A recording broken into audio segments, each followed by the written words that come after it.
റോയ്ച്ചായ, CPM നേരിട്ടത് കനത്ത തിരിച്ചടിയാണ്. വിമതരുണ്ടാക്കിയ പ്രശ്നങ്ങൾ മാത്രമല്ല, പാർട്ടിക്കുള്ളിൽ തന്നെ നേതൃത്വത്തിനെതിരെ വിമർശനങ്ങൾ ഒളിഞ്ഞും തെളിഞ്ഞും വരുന്നുണ്ട്. ഇതിൽ നിന്നെങ്കിലും പാഠം പഠിച്ച ഒരു തിരുത്തലിന് CPM തയ്യാറാവും? CPM തോൽവിയൊന്നും ആദ്യമായിട്ടല്ല. EMSന്റെ കാലത്തും പാർട്ടി തോറ്റിട്ടുണ്ട്, അച്യുതാനന്ദന്റെ കാലത്തും പാർട്ടി തോറ്റിട്ടുണ്ട്, നായനാരുടെ കാലത്തും പാർട്ടി തോക്കുന്നു എന്നുള്ളതല്ല. ഈ പാർട്ടി ഇത്തവണ തോൽക്കാനുണ്ടായ ഒരു കാരണങ്ങളിൽ പ്രധാനപ്പെട്ടതെന്ന് പറയുന്നത് പിണറായി വിജയൻ എന്ന് പറയുന്ന ഒരു വ്യക്തിയെ കേന്ദ്രീകരിച്ചായിരുന്നു ഈ 10 വർഷത്തെയും ഭരണം. അപ്പോൾ ഈ 10 വർഷത്തെ ഭരണത്തിനിടയിൽ ജനങ്ങളോട് എങ്ങനെയാണ് ഇവർ സംവേദിക്കുന്നുണ്ടായിരുന്നോ ഇല്ലയോ എന്നുള്ളതൊരു വലിയ പ്രശ്നമായിരുന്നു. കാരണം നമ്മൾ പണ്ട് കേട്ടിട്ടുള്ളത് പാർട്ടിയുടെ താഴെത്തട്ടിൽ ജനങ്ങളുമായിട്ട് വലിയ അഭേദ്യമായ ബന്ധമുണ്ട്. പാർട്ടിക്ക് എത്ര വോട്ട്, ഒരു തെരഞ്ഞെടുപ്പ് കഴിയുമ്പോൾ പാർട്ടി എത്ര വോട്ടിന് ജയിക്കും, എതിരാളിക്ക് എത്ര വോട്ട് കിട്ടും, കൃത്യമായ കണക്കുകളൊക്കെ വന്ന് അതിൻ്റെ അടിസ്ഥാനത്തിലായിരുന്നു പലപ്പോഴും വിശകലനം നടത്തി അതിൻ്റെ ആ തരത്തിലുള്ള പാക്കേജുകൾ ഉണ്ടാക്കുകയൊക്കെ ചെയ്തുകൊണ്ടിരുന്ന പാർട്ടിക്ക് ഇപ്പം താഴെ തട്ടിൽ നിന്നുകൊണ്ടത് കണക്ക് എന്താണ്, ചക്ക ഏതാ കൊക്ക ഏതാ എന്നറിയാൻ വയ്യാത്തൊരു സ്ഥിതിയിലാണ് കാര്യങ്ങൾ നിൽക്കുന്നത്. അപ്പം പിണറായി വിജയനെ ആയിരുന്നു ഈ തെരഞ്ഞെടുപ്പിൽ പിണറായി വിജയന്റെ മുഖം കാണിച്ചാണ് അദ്ദേഹത്തിന്റെ ഫ്ലക്സ് നാടുനീളെ വെച്ചിട്ടാണ് തിരുവനന്തപുരം മുതൽ കാസർഗോഡ് വരെ മുഴുവൻ ഭാഗത്തും സാധാരണക്കാരായ വോട്ടർമാരെ വെല്ലുവിളിക്കുന്ന LDF ഞാനില്ലെങ്കിൽ പിന്നെ എന്ത് കേരളം എന്നായിരുന്നല്ലോ അതിന്റെ സന്ദേശം തന്നെ. അപ്പൊ അത് നിങ്ങൾ സാധാരണക്കാരോട് ഇടപെടുന്നതിനകത്തും ഈ ധാർഷ്ട്യവും അഹങ്കാരവും സാധാരണ വ്യക്തികളിൽ ഉണ്ടാക്കിയ അവമതിപ്പും വെറുപ്പുമാണ് LDFനോടുള്ള ഈ വോട്ടിനുള്ള പ്രധാന കാരണം. അത് പാർട്ടി അംഗീകരിക്കാൻ തയ്യാറാവുകയില്ലോ എന്നുള്ളത് കണ്ടറിയണം. പാർട്ടി ഒരിക്കലും അത് അംഗീകരിക്കത്തില്ല. കാരണം ഇത് ചോദ്യം ചെയ്യാൻ ഇങ്ങനൊരു ക്യാമ്പയിൻ നടത്തുന്നത് ശരിയാണോ എന്ന് നിങ്ങൾ LDF എന്ന് പറയുന്ന ഒരു വിശാലമായ പ്ലാറ്റ്ഫോം, CPM മാത്രമല്ലല്ലോ, പിന്നെ ഒരു 8, 9, 10 കക്ഷികൾ ചേർന്ന ഒരു വലിയ മുന്നണിക്കകത്ത് വേറെ ആർക്കും ഒരു റോളില്ല, വേറെ മന്ത്രിമാർക്കും ഒരു റോളില്ല, ഒന്നുമില്ലാതെ ഒരു മനുഷ്യന്റെ പടം മാത്രം. നമ്മൾ ഈ കമ്മ്യൂണിസ്റ്റ് രാജ്യങ്ങളിൽ പണ്ട് കണ്ടുകൊണ്ടിരുന്ന സ്റ്റാലിന്റെ പടം വെക്കുന്ന പോലെ, അല്ലെങ്കിൽ മറ്റേ മാവോയുടെ പടം വെച്ചുകൊണ്ട് വെക്കുന്ന പോലെ ഇങ്ങനെ ഒരാളുടെ പടം മാത്രം കേരളത്തിൽ മുഴുവൻ ഇങ്ങനെ വെച്ചിരിക്കുകയാണ്.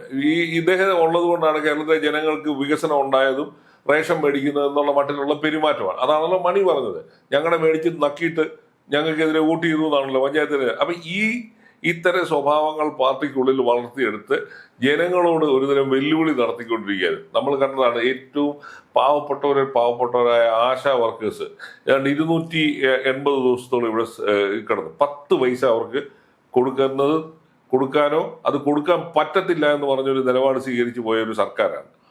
അപ്പൊ ഇങ്ങനെ ഈ ബെടായി പറച്ചിലല്ലാതെ PR കൊണ്ടുള്ള ഈ വികസനത്തെ കുറിച്ചുള്ള കാറ്റൂതി വെറുപ്പിച്ചതല്ലാതെ ഒന്നും ഈ നാട്ടിൽ എടുത്തു പറയുന്ന ഒന്നുമില്ലായിരുന്നു. അതുകൊണ്ടാണല്ലോ ജനങ്ങൾക്ക് ഇത്രയും വെറുപ്പ് തോന്നാൻ കാര്യം. അല്ല, വെറുപ്പാണ്. കാരണം മുഖ്യമന്ത്രി എഴഞ്ഞെഴഞ്ഞ് ജയിച്ചു, ബാക്കി ഒരു 10-12 മന്ത്രിമാര് ആടപടലം തോറ്റു. അപ്പൊ ഈ സാധാരണക്കാരനെ നമ്മൾ വെല്ലുവിളിക്കുകയും അവനെതിരെയാണ് യുദ്ധം പ്രഖ്യാപിച്ചുകൊണ്ടിരുന്നത്. അവന്റെ വികസനത്തിന്റെ പേരിൽ മഞ്ഞക്കുറ്റി കൊണ്ടിട്ട് എത്രയോ പാവങ്ങളുടെ വീട് ഇപ്പോഴും ഈ UDF സർക്കാർ ഇനിയെങ്കിലും ചെയ്യേണ്ട ഒരു കാര്യം ആ ഭൂമി വിട്ടുകൊടുത്തിട്ട് ആ പാവങ്ങൾക്ക് ജീവിക്കാനുള്ള അവസരം ഉണ്ടാക്കി കൊടുക്കുക. അപ്പൊ ഇങ്ങനെ ഒരു വികസനത്തിന്റെ പേര് പറഞ്ഞ് സാധാരണക്കാരനെ എല്ലാം ഗതികേടിലെത്തിക്കുക. എന്നാൽ പണക്കാരനെതിരെ ഒന്നും അല്ലായിരുന്നു ഈ പ്രശ്നങ്ങൾ പോയിരുന്നത്. പാവപ്പെട്ടവന്റെ തലയിലോട്ട് കയറുന്ന വികസന പ്രവർത്തനങ്ങളെ കുറിച്ചാണ് ചർച്ച ഉണ്ടായിരുന്നത് മുഴുവൻ.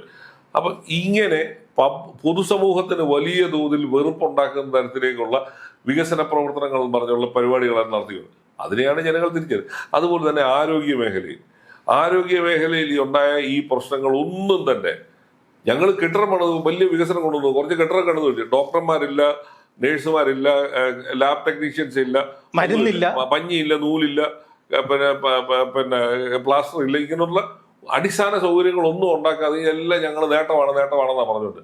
അപ്പൊ അതുകൊണ്ട് തന്നെ ആ മേഖലയിൽ ഉണ്ടായിരുന്ന ആരോഗ്യ രംഗത്തുണ്ടാക്കിയ വലിയ തോതിലുള്ള തിരിച്ചടി. ഈ അഹങ്കാരത്തിന് കാലം കൈ വെച്ച ഒരു മന്ത്രിയായിരുന്നു അവിടെ ഉണ്ടായിരുന്നത്. ഒരു തരത്തിലുള്ള എന്ത് അവിടെ കുഴപ്പമുണ്ടാക്കിയാലും സിസ്റ്റത്തിന്റെ തകരാറാണെന്ന് പറഞ്ഞ് അതിനെ ഒഴിവാക്കുക. പാവപ്പെട്ട പല സ്ത്രീകളുടെയും സർജറി കഴിഞ്ഞ് അവരുടെ വയറ്റിൽ കത്രിക വന്ന പ്രശ്നങ്ങൾ വന്നു.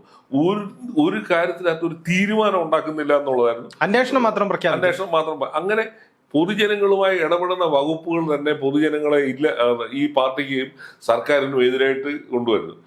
അതാണല്ലോ പാർട്ടിയുടെ വലിയ പിന്നെ ഇരുമ്പ് കോട്ട എന്നൊക്കെ പറഞ്ഞ കണ്ണൂരിൽ തന്നെ പാർട്ടി ഒലിച്ചു പോകുന്നതാണ് കണ്ടത്. മുഖ്യമന്ത്രി തന്നെ നിരങ്ങിയാണ് 19,000 വോട്ടിന്റെ ഭൂരിപക്ഷം തന്നെ. അതിന് 2021 50,000-ൽ കൂടുതൽ വോട്ട് മേടിച്ച് മുഖ്യമന്ത്രിയായ ആൾക്കാണ് ഈ ഇത്തരത്തിൽ. ഇന്ന് ഒരു പത്രത്തിൽ കിടക്കുന്ന കണ്ടു, പിണറായി വിജയന് കിട്ടിയ വോട്ട് അതിനെക്കാട്ടിലും 5,000-6,000 വോട്ട് കൂടുതലാണ് പിന്നെ നമ്മുടെ പി കെ കുഞ്ഞാലിക്കുട്ടി കിട്ടിയ ഭൂരിപക്ഷം. അപ്പം ആ തരത്തിലാണ് ജനവികാരം ഈ പാർട്ടിക്ക് എതിരായിട്ട് പോയിക്കൊണ്ടിരിക്കുന്നത്. കാരണം ജനവികാരം മാത്രമല്ല, ഇതിൽ പാർട്ടി അണികളും അനുഭാവികളും ഇതിലൊരു തിരുത്തൽ ശക്തിക്ക് വേണ്ടിയിട്ടുണ്ട്. കാരണം നേതൃത്വം തിരുത്തിയില്ലെങ്കിൽ ഞങ്ങൾ നിങ്ങളെയും ശിക്ഷിക്കുമെന്ന് അണികളും അനുഭാവികളും പറഞ്ഞതാണ്. ജനങ്ങൾ പാർട്ടിയെ തിരുത്തണമെന്നായിരുന്നു നമ്മുടെ വി കുഞ്ഞികൃഷ്ണന്റെ പുസ്തകത്തിന്റെ പേര് തന്നെ. അതാണ് ജനങ്ങൾ തിരുത്തി. അതായത് പാർട്ടി കോട്ടയിലാണ് ഈ കുഞ്ഞികൃഷ്ണൻ പയ്യന്നൂർ വിമത സ്ഥാനാർത്ഥികളായ വി കുഞ്ഞികൃഷ്ണൻ, തളിപ്പറമ്പിൽ ടി കെ ഗോവിന്ദനും ജയിക്കാനുണ്ടായ കാരണം തന്നെ. അപ്പൊ അവിടെ അത്രമേൽ ശക്തമായ വികാരം ഉണ്ടായിരുന്നു. അതുപോലെ തന്നെയാണ് ആ അമ്പലപ്പുഴയിൽ സംഭവിച്ചത്. അപ്പൊ ഇനി ഇവരെ പാർട്ടി ഈ നേതാക്കന്മാരെ പിണറായി വിജയനെതിരെ കൈ ചൂണ്ടി സംസാരിക്കാൻ തന്റെ ഉള്ള ആണത്തമുള്ള ഏത് നേതാവാണ് ഈ CPM-നകത്തുള്ളത്? ഒരിക്കലെങ്കിലും നിങ്ങൾ ഇത് ചെയ്യുന്നത് ശരിയല്ല എന്ന് ഒരാൾ പോലും അദ്ദേഹത്തിന്റെ മുഖത്ത് നോക്കി പറഞ്ഞിട്ടില്ല. ഒരു പക്ഷെങ്കിൽ അങ്ങനെ ഒരു എതിർപ്പോ ഇവർ ഈ പറയുന്ന പോലെ ഉൾപാർട്ടി വിമർശനം ഉണ്ടായിരുന്നെങ്കിൽ ആരും വിമർശിച്ചിട്ടില്ല. പിണറായി വിജയനെ വിമർശിക്കാനും പിണറായി വിജയനെതിരെ പറയാൻ തന്നെ നാവ് പൊന്തുന്ന ഒരാൾ പോലുമില്ല. പാർട്ടിയിൽ പിണറായി വിജയൻ തീരുമാനിക്കുന്ന ആൾക്കാർ മത്സരിക്കുന്നു, പിണറായി വിജയൻ തീരുമാനിക്കുന്ന ആൾക്കാർ മന്ത്രിമാരാകുന്നു, അവരുടെ ഇഷ്ടം അനുസരിച്ച് കാര്യങ്ങൾ നടക്കുന്നു. ജനം ഇതൊന്നും ചോദിക്കാൻ ഈ പാർട്ടിക്കകത്ത് ആരുമില്ല, ധൈര്യമുള്ള ഒരാൾ പോലും ഇല്ല. അതാണ് പാർട്ടി സെക്രട്ടറിയുടെ ഭാര്യ മത്സരിക്കുന്നു, മുൻ സെക്രട്ടറിയുടെ ഭാര്യയ്ക്ക് സീറ്റ് കൊടുത്ത് മന്ത്രിയാക്കുന്നു, എല്ലാം പിണറായി വിജയന്റെ ഇഷ്ടത്തിന് ചെയ്യുന്നു. ഒരു ചർച്ചയില്ല, ഒന്നുമില്ലാത്ത അവസ്ഥയാണ് CPM-ന്. ഇങ്ങനെ ഇഷ്ടക്കാർക്കും സ്വന്തക്കാർക്കും പാർട്ടി സീറ്റുകൾ പതിച്ചു കൊടുക്കും. ഒരു കാലത്ത് കെ കരുണാകരന്റെ മകൻ പാർട്ടിയിൽ മുരളീധരനെ മത്സരിക്കാൻ തീരുമാനിച്ചപ്പം മക്കൾ മാഹാത്മ്യത്തിനെതിരെ വലിയ പുകിലുണ്ടാക്കിയ പാർട്ടിയാണ് വന്ന് പിന്നീട് മക്കളെയും ഭാര്യമാരെയും അടുക്കള വേലക്കാരെയും ഒക്കെ തന്നെ നിങ്ങൾ മത്സരിപ്പിക്കുന്ന സ്ഥിതിയിലേക്ക് എത്തിയത്. അപ്പം ഈ കാണിക്കുന്ന തെറ്റാണെന്ന് പറയാൻ ആർക്കും ഒരു ധൈര്യം ഉണ്ടാവുന്നില്ല. ടി കെ ഗോവിന്ദൻ ഇന്നലെ മാധ്യമങ്ങളോട് പറഞ്ഞൊരു കാര്യമുണ്ട്. MV ഗോവിന്ദന്റെ ഭാര്യയുടെ സീറ്റ് സംബന്ധിച്ച് ജില്ലാ കമ്മിറ്റിയിൽ നടക്കുന്നു. പലരും പ്രതിഷേധ സൂചകമായി പലതും പറയാൻ തുടങ്ങിയപ്പോഴത്തേക്ക് എല്ലാവരും പറഞ്ഞോട്ടെ എന്ന് പറയുകയും പിന്നീട് സ്റ്റേറ്റ് കമ്മിറ്റിയുടെ തീരുമാനമാണെന്ന് പറഞ്ഞ് ഈ സ്ഥാനാർത്ഥിയെ അടിച്ചേൽപ്പിക്കുകയുമായിരുന്നു. അപ്പോൾ ആൾക്കാർക്ക് വ്യത്യസ്ത ശബ്ദം ഉണ്ടെന്നും അത് ഒരു ഏകപക്ഷീയമായി അത് നിങ്ങൾ അടിച്ചേൽപ്പിക്കരുതെന്നുള്ള മിനിമം ബോധ്യം ജനാധിപത്യത്തിൽ അതാണല്ലോ. എതിർ ശബ്ദങ്ങളെ കേൾക്കാനുള്ള ഒരു മനസ്സില്ലാതാകുന്നതാണ് നമ്മൾ കണ്ടുകൊണ്ടിരുന്നത്. നമ്മുടെ പൊതുസമൂഹത്തിൽ എന്തായിരുന്നു കണ്ടുകൊണ്ടിരുന്നത്? മാധ്യമങ്ങളെ അടിച്ചമർത്തുക, പിന്നെ ഒരു ഫേസ്ബുക്കിൽ ഒരു കമന്റോ ഒരു പോസ്റ്റോ ഇടുന്നവരെ ഉടനെ കേസെടുത്ത് അകത്താക്കുക. അപ്പൊ എന്നിട്ട് ഒരു വശത്തൂടെ ഈ പണി ചെയ്യുകയും മറുവശത്ത് എന്താണ് പറയുന്നത്, ഫാസിസത്തിനെതിരായിട്ട് പോരാട്ടമാണ്, പിന്നെ അഭിപ്രായ സ്വാതന്ത്ര്യത്തിന് വില കൊടുക്കണം, ആവിഷ്കാര സ്വാതന്ത്ര്യം വേണം. ഇങ്ങനെ ഒരു കാര്യം തമ്മിൽ പൊരുത്തമില്ലാത്ത കാര്യങ്ങളാണ് പറയുകയും പ്രവർത്തിക്കുകയും ചെയ്തുകൊണ്ടിരുന്നത്. പിന്നെ ഇനി അന്വേഷിക്കേണ്ട ഒരു 1-2 കാര്യങ്ങൾ. ഈ വികസനം എന്ന് പറഞ്ഞ് ഇവിടെ കാട്ടിക്കൂട്ടിയത് എന്തൊക്കെയായിരുന്നു? ഈ കിഫ്ബി എന്ന് പറയുന്ന ഈ വെള്ളാനയം വെച്ചുകൊണ്ട് എന്തൊക്കെയാണ് നടന്നുകൊണ്ടിരുന്നത്? ഇതിനെക്കുറിച്ചുള്ള കൃത്യമായ ഒരു ഓഡിറ്റിംഗ് ഉണ്ടായിട്ടുണ്ടോ? പ്രഖ്യാപിച്ച പോലെ ഇത്രയും പണം ചെലവാക്കി ഉണ്ടാക്കിയതിന്റെ ഓരോ പദ്ധതികളുടെയും അവസ്ഥ എന്താണ്? ഇല്ലേ, നമ്മൾ കണ്ടതാണ് കിഫ്ബിയിൽ പണിത പല റോഡുകളും പല മറ്റേ സ്കൂൾ കെട്ടിടങ്ങളും എല്ലാം പൊളിഞ്ഞു മറിഞ്ഞ് താഴെ വീഴുന്ന കണ്ടുകൊണ്ടിരിക്കുക. അപ്പൊ ഇതെന്തായാലും ഈ തരത്തിലുള്ള എന്ത് വികസനമാണ് കേരളത്തിൽ? ഇവർ പറയുന്ന പോലെ കേരളത്തിൽ പിണറായി വിജയൻ വന്നതിന് ശേഷമല്ല വികസനം ഉണ്ടായത്. അതിനു മുമ്പ് തന്നെ കേരളത്തിൽ അടിസ്ഥാന സൗകര്യങ്ങളും വികസനവും ഒക്കെ ഉണ്ടായിട്ടുണ്ട്. ഈ എടുത്തു പറയത്തക്ക ഒരു പദ്ധതി പോലും ഈ കാലത്തൊന്നും കണ്ടില്ല. വിഴിഞ്ഞം പദ്ധതി ഉമ്മൻചാണ്ടി തുടങ്ങി ഇവരുടെ കാലത്ത് പണി പൂർത്തിയായി ആയിട്ടോ ഇപ്പോഴും പോലും അതിന്റെ ബാക്കി ഘട്ടങ്ങളിൽ എത്തിയില്ല. മെട്രോയുടെ കാര്യത്തിൽ പിന്നെ കണ്ണൂർ എയർപോർട്ടിന്റെ റൺവേക്കുള്ള റൺവേക്ക് വീതി കൂട്ടാൻ വേണ്ടി ഇത് ചെയ്യുമെന്ന് പറഞ്ഞു. ഒന്നും നടന്നിട്ടില്ല. എന്നിട്ട് ഈ പറച്ചിൽ മാത്രമാണ്. ഈ PR ഏജൻസിയെ കൊണ്ട് വികസനം എന്ന് പറഞ്ഞ് നാട്ടിലങ്ങ് വലിയ വികസനം കൊണ്ടുവന്നാണ്. ഫ്ലെക്സ് വെച്ചും പത്രത്തിൽ പരസ്യം കൊടുത്തുള്ള വികസനം മാത്രമേ നമ്മളിവിടെ കാണുന്നുള്ളൂ. അങ്ങനെ ആ തരത്തിലുള്ള വികസനം ഉണ്ടെങ്കിൽ ജനങ്ങൾക്ക് ഇത്രയും വലിയ വിരോധം ഉണ്ടാവുമോ? അതാണ് ഇവർ അന്വേഷിക്കേണ്ടത്. എന്തുകൊണ്ടാണ് ഇവർ ഈ പറയുന്ന പോലുള്ള വികസനവും ക്ഷേമ പ്രവർത്തനങ്ങളും ഇവിടെ നടത്തിയിട്ട് എന്തുകൊണ്ടാണ് ജനങ്ങൾ നിങ്ങളെ വെറുത്തു എന്നുള്ള ചോദ്യമുണ്ടല്ലോ. 10 കൊല്ലം ഉണ്ടായിരുന്ന ഒരു ഭരണകൂടത്തോട് പബ്ലിക്കിന് ഇത്രയും വലിയ വെറുപ്പ്. കേരളത്തിൽ കോൺഗ്രസിന് കിട്ടിയ സീറ്റിന്റെ എണ്ണം കേട്ടാൽ നമ്മൾ ഞെട്ടിപ്പോകും. 63 സീറ്റാണ് കിട്ടിയിരിക്കുന്നത്, ഇല്ലേ? ബാക്കി അവരുടെ ഘടകകക്ഷികൾക്ക് പിന്നെയും 60 സീറ്റ് അവരുടെ ഘടകകക്ഷികൾക്കൂടെ കിട്ടി. അത് ചെറിയ ഒരു നമ്പർ അല്ലല്ലോ. 43 സീറ്റാണ് അവരുടെ ഘടകകക്ഷികൾക്ക് കിട്ടിയത്. അത്രയും പോലും ഈ കേരളത്തിൽ 10 വർഷം ഭരിച്ച പാർട്ടിക്കും മുന്നണിക്കും കിട്ടിയില്ല. കേവലം 35 സീറ്റാണ്, 38 സീറ്റും കണ്ടാണ് ബാക്കി കിട്ടിയിരിക്കുന്നത്, ഇല്ലേ? അപ്പൊ ഇത് ഈ ചുവരെഴുത്ത് നമ്മൾ മനസ്സിലാക്കാതെ പോയി കഴിഞ്ഞാൽ നിങ്ങൾക്ക് ബംഗാളിലും ത്രിപുരയിലും ഉണ്ടായ സ്ഥിതിയിലേക്കാണ് കാര്യങ്ങൾ പോകുന്നത്. ഇപ്പോൾ നിങ്ങളെ തോൽപ്പിച്ചത് ആരാണ്? കോൺഗ്രസിന്റെ മെച്ചം കൊണ്ടല്ല, ഈ പാർട്ടിക്കുള്ളിലെ തന്നെ ഈ പാർട്ടിയുടെ അനുഭാവികളും പാർട്ടിയുടെ അംഗങ്ങളും ഒക്കെ തന്നെയാണ് പാർട്ടിക്കെതിരായിട്ട് പാർട്ടി വോട്ട് ചെയ്തത്. കണ്ണൂർ പോലെ തന്നെ ഒരു പാർട്ടിയുടെ കോട്ടയാണ് ആലപ്പുഴ എന്ന് പറയുന്നത്. അവിടെയാണ് വിമതനായി നിന്ന ജി സുധാകരൻ പ്രായാധിക്യം പറഞ്ഞ അയാളെ പാർട്ടിക്കകത്ത് നിന്ന് ഒഴിവാക്കി മൂലയ്ക്ക് ഇരുത്തിയിട്ട് അങ്ങേര് പോയി മത്സരിച്ചല്ലേ ഈ 20,000 വോട്ടിന്റെ ഭൂരിപക്ഷം കിട്ടിയിരിക്കുന്നത്. അപ്പൊ ഇതൊക്കെ ഈ സൂചനകളൊക്കെ ഞങ്ങൾ പാർട്ടി പുറത്താക്കി കഴിഞ്ഞാൽ ആര് പോയാലും ഞങ്ങൾക്ക് ഒരു ചുക്ക് സംഭവിക്കാനില്ല എന്നുള്ള ധാർഷ്ട്യം, ആ ധാർഷ്ട്യം പറച്ചിലാണ് നിർത്തേണ്ട കാലം കഴിഞ്ഞിരിക്കുകയാണ്, ഇല്ലേ? ഓരോ പാർട്ടി മെമ്പർ പോകുമ്പോഴും അതിന് കാരണം എന്താണെന്നോ അവരെ ചേർത്ത് നിർത്താനോ കഴിയാതെ പോകുന്നുണ്ടാ. ഇവരെല്ലാവരും പറഞ്ഞ് ജി സുധാകരൻ പറഞ്ഞൊരു കാര്യമുണ്ട്, ഈ പാർട്ടിക്കകത്ത് ക്രിമിനൽ വൽക്കരണം നടന്നിരിക്കുകയാണ്. ക്രിമിനലുകൾക്കും ഗുണ്ടകൾക്കും ഈ ഡ്രഗ് മാഫിയയ്ക്കും മാത്രമാണ് ഈ പാർട്ടിക്കകത്ത് സ്പേസ് ഉള്ളതെന്നുള്ള ഒരു സംഭവം പറയുന്നു. അപ്പൊ ഇതൊക്കെ തിരുത്താൻ എവിടെയാണ് ഒരു തിരുത്തൽ? എല്ലാ വർഷവും ആചാരം പോലെ പാർട്ടി തിരുത്തൽ പ്രക്രിയ നടത്തും എന്ന് പറയും, ഇല്ലേ? അപ്പൊ ഇതൊന്നും നടക്കുന്നില്ല എന്നുള്ളതാണ്, ഇല്ലേ? 2 വർഷം മുമ്പാണ് ഇത് നമ്മുടെ എന്താണ് പാർട്ടിക്കകത്ത് തെറ്റുതിരുത്തൽ രേഖ. എന്നിട്ട് എന്ത് തെറ്റാ തിരുത്തിയത്? ഒരു തെറ്റും തിരുത്തിയിട്ടില്ല. അതായത് അതിനകത്ത് പറയുന്നതാണ് real estate mafia, drug mafia, ആഡംബര ജീവിതം പാടില്ല, അങ്ങനെയുള്ള ഒരുപാട് നൂറ് എവിടെയാണ് കടലാസ് അടിച്ചു വെക്കുന്നു എന്നുള്ളതല്ല, ഇതെന്ത് വലിയ മഹത്തായ കാര്യം പോലാണ് എല്ലാ വർഷവും ആവർത്തിച്ചുകൊണ്ടിരിക്കുന്നത്. ഞങ്ങൾ തെറ്റ് തിരുത്തി. ഏത് തെറ്റാ തിരുത്തിയത്? ശബരിമല ക്ഷേത്രത്തിനകത്ത് സ്വർണം മോഷ്ടിച്ചുകൊണ്ട് പോയതിന് ഈ പാർട്ടിക്ക് ഒരു പശ്ചാത്താപവും ഇല്ലല്ലോ. ജനങ്ങളോട് നിങ്ങൾ ഏറ്റു പറഞ്ഞു.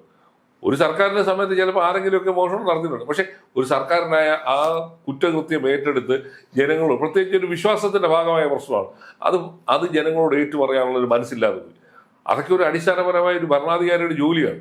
അല്ല, അടിസ്ഥാന ഭരണാധികാരിയുടെ കാര്യം പറയുമ്പോഴാണ് 20 കാറിന്റെ അകമ്പടിയോടെ പറന്നു നടന്നതാണ് പിണറായി വിജയൻ. ഇനി ഭൂമിയിൽ ഇറങ്ങി ജീവിക്കണ്ടേ? അപ്പൊ എന്തായിരിക്കും ഞാൻ പറഞ്ഞ കേരളത്തിൽ നിങ്ങൾ നമ്മൾ ഇത്രയും വലിയ വികസനം ഉണ്ടെന്നൊക്കെ പറയുമ്പോഴും ഒരു ഭരണാധികാരിയിൽ നിന്ന് ജനങ്ങൾ പ്രതീക്ഷിക്കുന്ന ചില മിനിമം മാന്യതകളുണ്ട്, ഇല്ലേ? നിങ്ങൾ ജനങ്ങളെ വെല്ലുവിളിച്ചുകൊണ്ട് ഇങ്ങനെ കാറിൽ പോവുക, അവരെ ചീത്ത വിളിച്ചുകൊണ്ട് പോലീസുകാരെ വഴി നിന്ന് ചീത്ത വിളിക്കുക, എന്തുകൊണ്ട് സുരക്ഷാ പ്രശ്നങ്ങളാണുള്ളത്? ഏതോ ആ കോവിഡ് കാലത്തും ഒക്കെ തന്നെ നമ്മൾ കണ്ട മുഖ്യമന്ത്രി കോട്ടയത്ത് പോയിട്ട് അവിടെ മാമോദീസയ്ക്ക് പോയ രാവിലെ ഉള്ള ഒരു കുടുംബത്തെ പിടിച്ച് വഴി നിർത്തി ആ കൊച്ചു പട്ടണി കൊണ്ട് കിടന്ന് കരയുന്ന കരച്ചിൽ വരെ നമ്മളുണ്ട്. അപ്പൊ ഇങ്ങനെ അധികാരത്തിന്റെ ഈ ധാർഷ്ട്യമായിരുന്നു പ്രകടിപ്പിച്ചുകൊണ്ടിരുന്നത്. മന്ത്രിമാരൊരു വഴിക്ക്, മുഖ്യമന്ത്രി ഒരു വഴിക്ക്, എല്ലാവരുടെയും ധാർഷ്ട്യമാണ് കണ്ടത്. ധാർഷ്ട്യം പ്രകടിപ്പിച്ച മന്ത്രിമാരെയാണ് ജനങ്ങൾ വീട്ടിയിരുത്തിയിരിക്കുന്നത്. അപ്പൊ ഇത് നമ്മൾ കണ്ടതാണ്. അപ്പൊ ഇത് ഇനിയെങ്കിലും ഈ ഇനി സത്യം പറഞ്ഞാൽ ഭരണം കഴിഞ്ഞ് അവരങ്ങ് പോയി, അവരെ ശിക്ഷിച്ചു. പക്ഷെ ഇതിനെക്കാട്ടി വലിയ ശിക്ഷയാണ് ഈ തൊട്ടു പുറകെ വരുന്നവർ. നിങ്ങൾക്ക് ഇതുള്ളൊരു പാഠമാണെന്ന് അതാരും കാണത്തില്ല. നിങ്ങൾക്കാണ് ഇത് യഥാർത്ഥത്തിലുള്ള പാഠം എന്ന് മനസ്സിലാക്കിയില്ലെങ്കിൽ ഇതേപോലെ ജനങ്ങൾ ശിക്ഷിക്കും. ജനങ്ങൾക്കാകെ ഈ 5 കൊല്ലത്തിനിടയിൽ നിങ്ങൾക്കിട്ട് പണി തരാൻ പറ്റുന്ന ഒരേ ഒരു സാധ്യത ഇതാണ്. പണ്ടത്തെ കൂട്ടല്ല, 2 പാർട്ടി മുന്നണികൾ മാത്രമല്ല, 3ാമതൊരു മുന്നണിയുടെ പുറകെ വരുന്നുണ്ട്. അപ്പൊ അവരുടെ വരവും നിങ്ങൾക്ക് ഭീഷണിയാണെന്നുള്ള ബോധ്യം ഉണ്ടാകുക. ഇപ്പൊ തന്നെ നമ്മൾ കാണാം, 3 സ്ഥലത്ത് ജയിച്ച CPM-ന്റെ ഇടതുപക്ഷ സീറ്റുകളിലാണ് അവർ ജയിച്ചിരിക്കുന്നത്. അതിന് പറയുന്ന ന്യായമാണ് അതിനെക്കാട്ടി ഭീകരം കോൺഗ്രസിന്റെ വോട്ട് പോയതുകൊണ്ടാണ്. നിങ്ങൾ തോറ്റു എന്നുള്ളതിന് നിങ്ങൾക്ക് കൃത്യമായ ഒരു മറുപടി പോലും. അല്ല, തോൽക്കാൻ എളുപ്പമാണ്, തോൽപ്പിക്കാൻ എളുപ്പമാണ്, പക്ഷെ തോറ്റൊന്നും ഒരിക്കലും CPM സമ്മതിക്കില്ല. ഇങ്ങനെയുള്ള തൊടു ന്യായങ്ങൾ പറഞ്ഞ് ജനങ്ങളെ പരിഹസിക്കാതിരിക്കുക. നിങ്ങൾ തോറ്റുവെങ്കിൽ തോറ്റുവെന്ന് ഏറ്റു പറയുക. തോൽക്കാനുണ്ടായ കാരണം നിങ്ങൾ തെറ്റുതിരുത്തും എന്ന് പറയാതെ തെറ്റുതിരുത്തുന്നില്ല. നിങ്ങൾ അങ്ങനെ തെറ്റുതിരുത്തലാണെങ്കിൽ പിണറായി വിജയന്റെ ഈ കാലത്ത് ഉണ്ടായ ഇതേപോലുള്ള സംഭവങ്ങൾ ഞങ്ങൾ ജനങ്ങളോട് ഏറ്റു പറയട്ടെ, ഇല്ലേ? ശബരിമല ക്ഷേത്രത്തിലെ ഇതുവരെ പോലും ആ കേസിന്റെ ഒരു ചാർജ് ഷീറ്റ് കൊടുക്കാൻ പറ്റിയിട്ടില്ല. പല കള്ളന്മാരും ഇതിനോട് ചേർന്ന് നിന്ന അവന്മാരെ പിടിക്കാൻ പറ്റിയിട്ടില്ല. സ്വർണം തൊണ്ടി മുതൽ കണ്ടെത്താൻ കഴിഞ്ഞില്ല. ജയിലിൽ കിടന്ന പത്മകുമാറിനെ പാർട്ടിയിൽ നിന്ന് പുറത്താക്കിയിട്ട് പോലുമില്ല. ഇതിനെ ഇത്രയും വലിയ തെറ്റ് എന്ത് തെറ്റാ തിരുത്തിയത്? ഒരു തെറ്റും തിരുത്തുന്നില്ല എന്നുള്ളത്. അതുകൊണ്ടാണ് ജനങ്ങൾ നിങ്ങളെ ഇത്തരത്തിൽ ശിക്ഷിച്ചത്. ഇത് തന്നെയായിരുന്നു ബംഗാളിൽ സംഭവിച്ചത്. ഇപ്പൊ പോലും വലിയ ഒരു സീറ്റാണ് ബംഗാളിൽ കിട്ടിയത്. അപ്പൊ ഇതാണ് അവസ്ഥ. അപ്പൊ പബ്ലിക്കിനെ നിങ്ങൾ, പൊതുജനത്തെ നിങ്ങൾ പരിഹസിക്കാതിരിക്കുക. അവരെ നിങ്ങൾ വില കുറച്ച് കാണാതിരിക്കുക. അതുകൊണ്ടാണ് അങ്ങനെ ചെയ്യുന്ന പാർട്ടികളെ ജനം ശിക്ഷിക്കും. അതിനകത്ത് ഒരു സംശയവും വേണ്ട.